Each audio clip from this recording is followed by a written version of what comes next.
I heard that you've been talking shit. Maybe 1%. What's that about? It's like,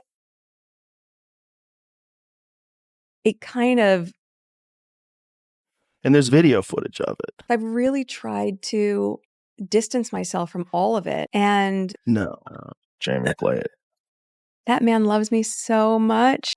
And, you know, look what we built. We've built a beautiful life and we have 2 healthy, beautiful children. What do you mean by that? He's also a fox. Right. Yeah. Slay the dragon, save the princess. It's all bullshit. Hey, just sending love and checking in. Shut the fuck up. No, but it's a good one. Who the fuck are you? About what? What now? What is it now? What the f did you just say? But there is something really disturbing. These are your last moments. It's going to be horrific. Yeah, I loved it. This moment didn't just sneak up. It hit like a loud, unavoidable alarm. Netflix has officially delivered a brutal reality check straight to Meghan Markle. And honestly, the reaction? Not looking calm or composed at all. Her show didn't just struggle. It completely spiraled, like a full-on train wreck that nobody could look away from. Critics didn't hold back for even a second, tearing into it piece by piece, and the audience, even harsher, way less forgiving, and way more vocal about it. We're talking ratings that didn't just dip, they sank hard, straight to the bottom tier of the entire platform. Like, not even average bad, but how did this even get approved? Kinda bad. Look at that face. She's not happy. Oh, yeah, it's so hard to be pretty. So your life is so hard. You're a fucking princess. I wonder how hard it is to be Cinderella when you look like the fucking step witch's mother. That's a character you didn't even know about. I didn't even know you were black. All the young women in particular who work for her quit in tears. She so wore them down and was so nasty. Then when she started her own company, similar reports coming out from Montecito about how no one can work for her. She's a nightmare behind the scenes. Like the starring Meghan, Duchess of Sussex. Yes. What's the title of her show? Love Meghan. For what? To watch? Who wants to watch Meghan Markle bake a pie? Behind closed doors, insiders are saying Meghan is seriously upset, pointing fingers left and right, blaming everyone except herself, which only makes the situation look even messier. And here's where it gets wild. Netflix didn't just test the waters with one season, they went all in and filmed 2 full seasons of With Love, Meghan. Even with the avalanche of negative reviews and people rolling their eyes non-stop, they're still pushing forward with season 2 like nothing happened. That's not confidence. That's doubling down in the middle of chaos. Yes, you heard that right. This situation isn't ending quietly. It's getting a full sequel. While people expected cancellation to come flying in fast, it looks like that cancel button is taking a long vacation somewhere far away. Now everyone's asking the same thing out loud. Has Netflix completely lost track of reality? Or are they just too deep into this to admit it's not working? Let's keep it real. This wasn't just a flop. It exploded into a full-blown Netflix disaster. The kind of situation where expectations were sky high, but the delivery, way off target, and people noticed immediately. This show was supposed to be Meghan's big return. Her moment to shine again, silence critics, and prove she still had that star power. I somehow stumbled across a Netflix commercial for the Meghan Markle show. The American actress who became a duchess, who tried to destroy the royal family, which then booted them out of England. How bad that trailer, that seems like the worst show that I've ever heard of. Oh my God, that hat. Oh God, he's so hot. Look at him. Isn't Prince Harry? She bagged a fox. But look how nice is she pulling away from her lovely prince. It's so good. Who's filming this? To carry something major on her own. Instead, viewers called it out instantly. Fake energy, forced vibes, and completely disconnected from anything that felt real or relatable. Remember when Spotify labeled her a grifter and people thought that was the lowest point? Yeah, that wasn't the bottom. That was just the opening act warming up the crowd. What's happening now? This feels like the real headline moment, the kind where everything starts crashing at once and people can't stop watching it unfold. Episode after episode, things just kept getting more awkward, more uncomfortable, and honestly harder to defend. And just when it seemed like it couldn't get any more chaotic, boom, a simple DIY bath salt recipe from the show turned into something way bigger than anyone expected. Now there's a legal storm brewing. A woman named Robin Patrick from Maryland is claiming that the mixture caused her serious burns and painful ulcers. She's diabetic and says ingredients like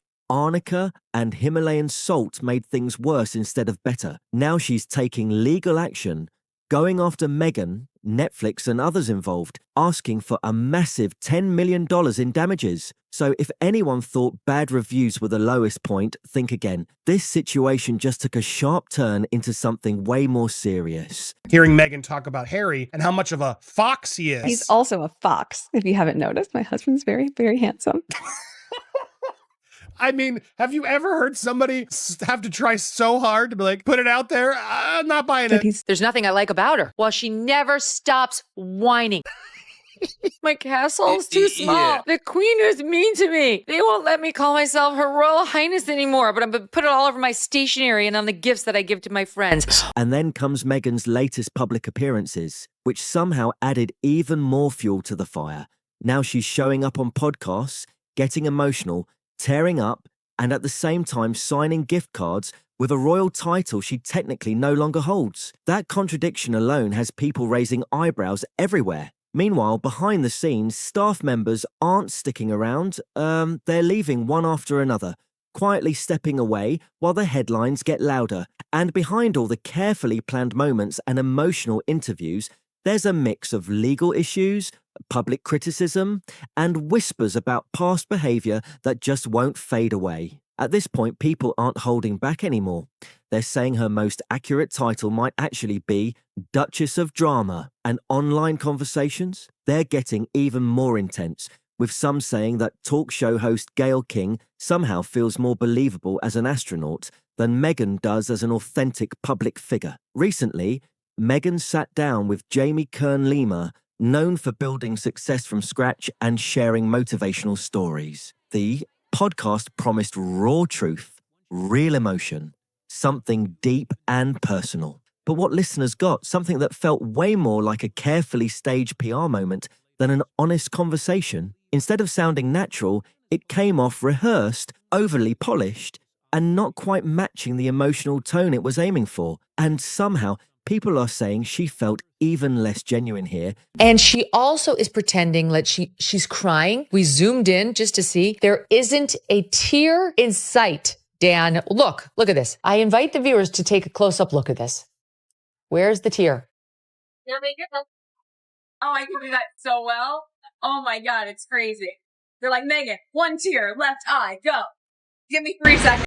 Then in her Netflix cooking scenes, which already had critics questioning everything. Watch closely and it becomes clear. This wasn't a heart-to-heart moment. It felt more like a presentation. Meghan was bringing up her famous connections, highlighting relationships, almost like stacking proof instead of opening up naturally. She dabbed her eyes, her voice shaking slightly, talking about pressure and struggles, but viewers noticed something felt off. There were no real tears, just the appearance of them, and people caught on fast. Social media didn't waste any time jumping in. Within hours, critics pulled up an old clip where Meghan openly talked about being able to cry on command. She literally said she could produce tears in seconds.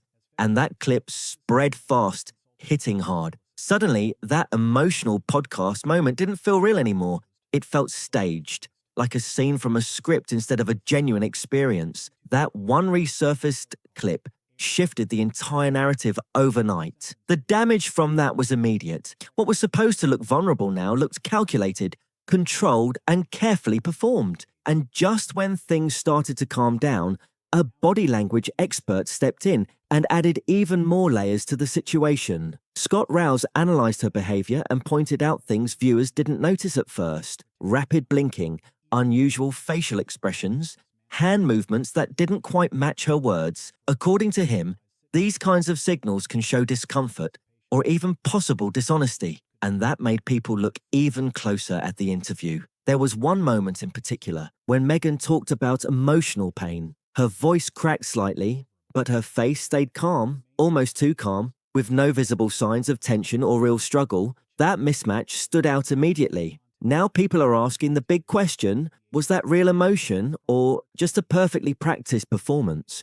Because the difference matters, and audiences can feel it when something doesn't line up. Then there's the detail about her writing emails to her kids every night, saving them for the future. It sounds sweet at first, thoughtful even, but people online started questioning it. Let's be honest, thousands of emails waiting to be read someday? That feels overwhelming more than meaningful. Kids aren't exactly lining up to scroll through years of bedtime messages. During the same podcast, a photo appeared of a gift basket Meghan gave someone. Looks like a nice gesture, simple and thoughtful, until people noticed the handwritten card attached to it. And there it was, the royal title used again, out in public, clearly visible. Not something private or subtle, but something placed where people would see it. That sparked the big question. Why keep using a title that's no longer officially held? After stepping back from royal duties, the agreement was clear. No use of Her Royal Highness in public settings, but here it is again, showing up, being used, and people are calling it out directly. Critics didn't hesitate. They labeled it confusing at best and unrealistic at worst. Now the pressure isn't just coming from the public anymore, it's reaching higher levels. Even inside royal circles, the conversation is shifting. A recent poll showed something huge. 97% of people surveyed believe King Charles should officially remove the remaining royal titles from Harry and Meghan. So far, King Charles hasn't responded publicly. No statements, no reactions, just silence. But insiders are saying Prince William is looking at things very differently. According to reports, he's not planning to stay quiet forever. Once he steps into power, sources claim he's ready to make firm decisions and draw a clear line. From his perspective, this situation goes beyond disappointment. It's seen as a betrayal, something that affects the reputation of the entire monarchy. And if those reports are accurate, he's prepared to take action and close that chapter completely, protecting the image of the crown moving forward. Whether that actually happens or not is still unknown. But one thing is absolutely clear now. This isn't just family tension anymore. This has grown into something way bigger, way louder, and impossible to ignore. What used to be quiet tension has now blown all the way up into a loud, non-stop public spectacle between the Sussex side and the royal family. And it's getting messier every single day that passes. Prince Harry is right back in the headlines again, and this time it's all about security. But the way it's playing out, it's got people talking non-stop and questioning everything. He's moving like he's the only parent out here trying to protect his kids, like nobody else understands what that responsibility feels like, and that's exactly what's rubbing a lot of people the wrong way. Of course, every parent wants safety for their family. Nobody is arguing against that, but the way he's pushing it publicly, it's turning into something way bigger than just concern. It's becoming a full-blown public clash that's pulling everyone into the conversation, whether they like it or not. Instead of stepping up and owning the decisions he made when he chose to step away from royal duties, he's out here pointing fingers, calling things unfair, and demanding royal-level protection without carrying any of the royal-level responsibilities that used to come with that life. That gap between what he wants and what he gave up is exactly what people are focusing on. Let's be real.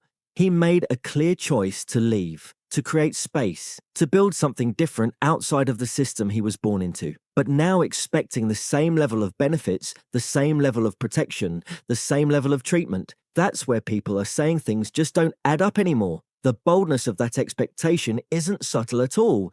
It's loud, obvious, and people are reacting to it fast and hard. Reports are even saying he doesn't want to personally cover the cost of his own security, while still expecting the palace to handle it like nothing has changed. That part right there, that's what really pushed public reaction over the edge. It's like walking away from your job, handing in your resignation, and then still expecting to swipe the company card like you're still part of the team. That comparison spread fast online, and people didn't hold back repeating it again and again. And yeah, that strategy didn't land well, not even close. The pushback came quickly. And the outcome?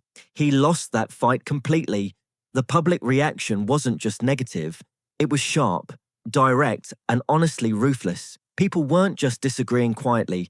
They were calling it out loud, questioning the fairness, the logic, and the expectations behind everything he was asking for. While all of that was happening, Meghan Markle was already moving on to her next move, trying once again to reinvent herself and reshape her public image. Reinvention seems to be part of the pattern now, and this time it came in the form of a lifestyle brand. She introduced American Riviera Orchard, a name that was clearly meant to feel polished, elevated, and aspirational.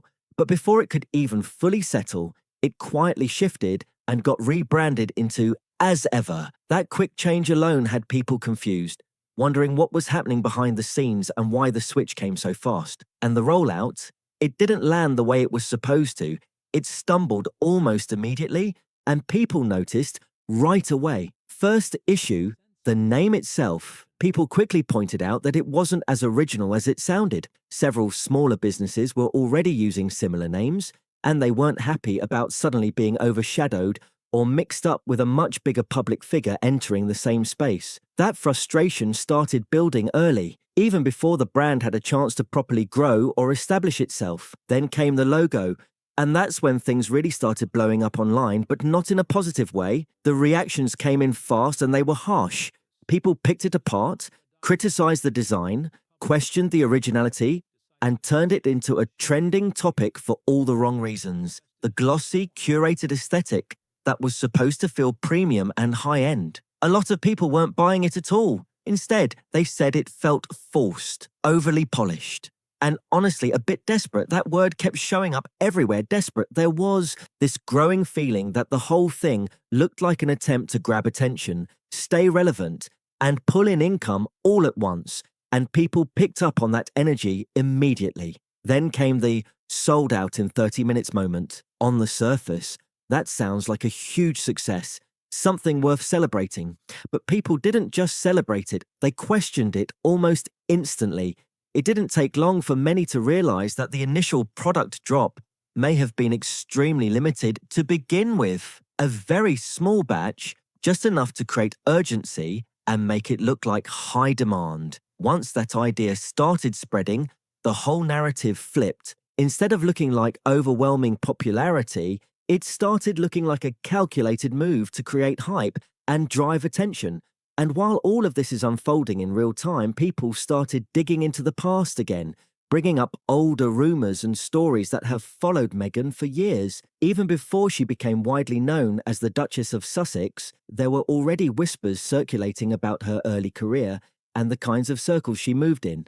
One of the most talked about rumors, the claim that she may have worked as a yacht girl, a term often used for women invited to socialize at exclusive yacht events hosted by wealthy elites. Now let's be clear, this has never been confirmed. There is no verified, solid evidence that proves this claim. But that didn't stop the rumor from spreading, growing, and staying alive in online conversations for years. Some insiders have suggested she may have attended high society events early in her career, networking, building connections, and moving in elite circles. But again, nothing concrete has ever been publicly confirmed. Still, speculation doesn't need proof to spread, and this one has stuck around for a long time. Then there's another theory that keeps coming back, the idea that Meghan knew far more about the royal family than she originally claimed. Publicly, she presented herself as someone who wasn't deeply familiar with royal life, someone who entered that world naturally through her relationship with Prince Harry. But older blog posts, past interviews, and even comments from people who knew her before suggest a slightly different story. Those details paint a picture of someone who had a strong awareness of the royal family, someone who followed them, paid attention, and understood that world more than she let on publicly. Some people even believe there was a quiet ambition there, a long-term interest in stepping into that life and becoming part of it. Now, whether that's true, exaggerated, or misunderstood, that's still up for debate, but the fact that people are talking about it this much shows how divided public opinion has become over time. So now the big question keeps coming up again and again. Was everything that happened just coincidence, a natural story that unfolded over time? Or was there a level of strategy behind the scenes from the very beginning? Meghan has never fully addressed these theories in detail, choosing instead to move forward and focus on current projects and public appearances. But the questions haven't gone away. They've only gotten louder as time passes. And as more time goes by, more people are starting to believe that her rise into royal life wasn't just random chance. They see it as something more intentional, more calculated, and more carefully managed than it first appeared. Whether that belief is fair or not, that's something people continue to argue about every single day online and offline. As all of this continues to unfold, one thing is clear: the spotlight isn't fading anytime soon. If anything, it's getting stronger, brighter, and more focused on every move they make. Meghan Markle and Prince Harry remain right at the center of it all, surrounded by headlines, speculation, criticism, and constant public attention. They helped build this level of global focus around themselves, but now it's not always supportive. It's critical, watchful, and sometimes completely unforgiving. And the world, it's still watching closely, but not always with sympathy, not always with understanding, sometimes just with curiosity, sometimes with doubt, and sometimes with straight-up disbelief. So now it's your turn. What do you really think about everything happening here?